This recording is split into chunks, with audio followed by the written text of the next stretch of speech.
Assalamualaikum warahmatullahi wabarakatuh. Sebelumnya, perkenalkan, nama saya Dedelia dari Program Studi Manajemen Agribisnis Angkatan 57, Sekolah Vokasi IPB. Dalam video kali ini, saya akan membahas mengenai Coronavirus Disease 2019 atau yang biasa kita sebut COVID-19. Sebelumnya, apa sih coronavirus dan COVID-19 itu? Coronavirus merupakan keluarga besar virus yang menyebabkan penyakit pada manusia dan hewan. Umumnya, pada manusia menyebabkan infeksi saluran pernafasan, mulai dari flu biasa hingga penyakit yang serius seperti MERS dan SARS. Coronavirus jenis baru ini yang ditemukan pada kejadian luar biasa di Wuhan, Cina pada Desember 2019 lalu yang diberi nama SARS-CoV-2 dan menyebabkan penyakit yang kita ketahui. Penyakit itu ialah Coronavirus Disease 2019 atau yang biasa kita sebut COVID-19. Nah teman-teman, kita juga harus tahu nih, apa sih gejala COVID-19 ini? Gejala umumnya berupa demam lebih dari 38 derajat Celcius, batuk kering, dan sesak nafas. Jika ada orang yang dalam 14 hari sebelum muncul gejala tersebut pernah bepergian ke negara terjangkit atau merawat atau bahkan kontak dengan pasien COVID-19, maka orang tersebut perlu melakukan pemeriksaan laboratorium lebih lanjut untuk memastikan diagnosisnya. Kita juga harus tahu seberapa bahayanya sih penyakit COVID-19 ini. Sama seperti penyakit pernapasan lainnya, COVID-19 ini menyebabkan gejala ringan berupa batuk, pilek, sakit tenggorokan, dan demam. Sekitar 80% kasus dapat pulih tanpa perlu perawatan khusus. Sekitar 1 dari setiap 6 orang mungkin akan menderita sakit yang parah, yang disertai pneumonia atau kesulitan bernapas, yang biasanya muncul secara bertahap. Walaupun angka kematian COVID-19 ini masih rendah, sekitar 3%, namun bagi orang-orang yang berusia lanjut dan orang-orang yang telah memiliki gejala medis sebelumnya seperti diabetes, tekanan darah tinggi, dan penyakit jantung, bagi mereka akan lebih rentan untuk menjadi sakit yang parah. Ini penting banget sih teman-teman. Bagaimana sih orang bisa terpapar virus COVID-19 ini? Penyakit ini bisa menyebar melalui tetesan kecil atau droplet dari hidung atau mulut pada saat batuk atau bersin. Kemudian, droplet tersebut jatuh dan menempel pada benda di sekitarnya. Jika ada orang lain yang menyentuh droplet tersebut dan orang tersebut langsung menyentuh mata, hidung, dan mulut atau yang biasa kita sebut daerah segitiga wajah, maka orang itu dapat terinfeksi COVID-19 teman-teman. Atau bisa juga ketika orang menghirup droplet dari si penderita COVID-19 ini.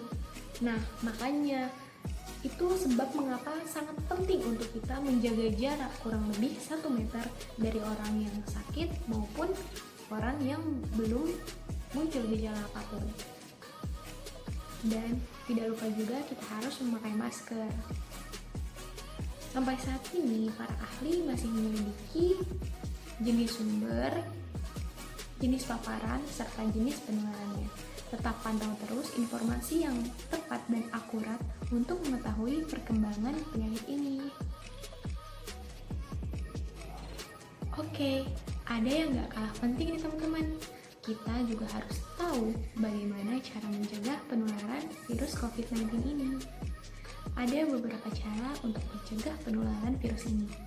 Yang pertama, kita harus menjaga stamina dan kekebalan tubuh kita agar imun kita tetap kuat dengan cara makan makanan yang sehat dan bergizi, berolahraga, dan minum vitamin.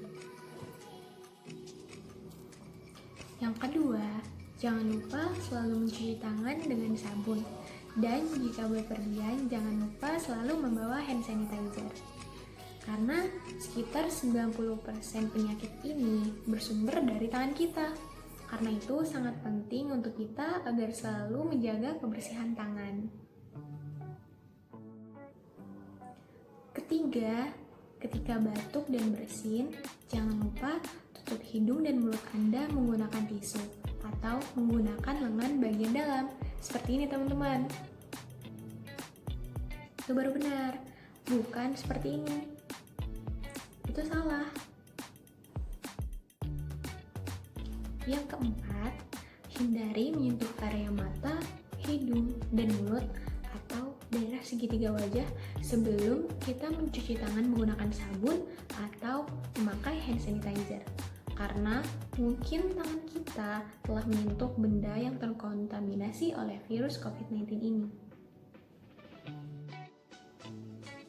Yang kelima, jangan lupa selalu memakai masker penutup hidung dan mulut ketika Anda sakit atau ketika Anda bepergian keluar rumah atau ke tempat umum.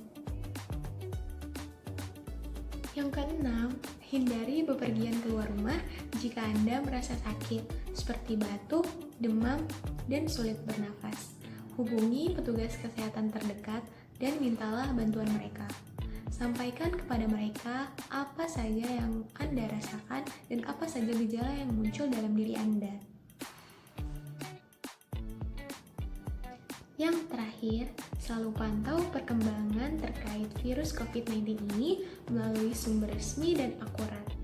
Ikuti arahan Dinas Kesehatan setempat. Dengan mengetahui informasi tentang COVID-19 ini dapat melindungi diri Anda dari penularan dan penyebaran virus ini. Nah, di mana kita bisa mendapatkan media edukasi dan informasi terkait perkembangan COVID-19 ini? Yang pertama ada Halo Kemenkes 1500567. Yang kedua ada Hotline Emergency Operation Center atau EOC 119. Yang ketiga ada Twitter @kemenkesri. Yang keempat ada Facebook Kementerian Kesehatan RI.